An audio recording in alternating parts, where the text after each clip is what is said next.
খেলা এক্ষুনি বেড়ায় গোল হয়ে যাচ্ছিল, কিন্তু রিয়াল মাদ্রিদ ভার্সেস পিএসজি খুব হাই ভোল্টেজ ম্যাচ দেখতে পাচ্ছ বন্ধুরা। খুব সুন্দর খেলা হচ্ছে। নামি দামি প্লেয়ার খেলছে, রামোস, আশরাফ হাকিমি, এমবাপে খেলছে, এদিকে খেলছে মার্কিনোস। বন্ধুরা খুব হাই ভোল্টেজ ম্যাচ। আমাদের এখানে অনেক দূর থেকে ভালো ভালো প্লেয়ার এসছে, গোল হলো না। এখানে অনেক নামি দামি প্লেয়ার আছে, এক এক প্লেয়ারে পার গেম 70,000 টাকা, কারো আছে পার গেম 10,000 টাকা।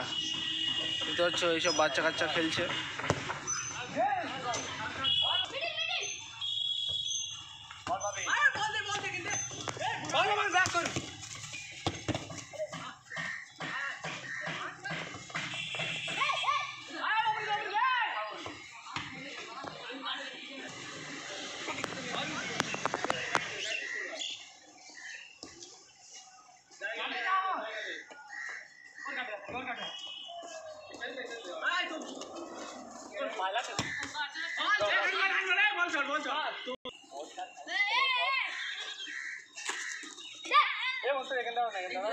এই গাল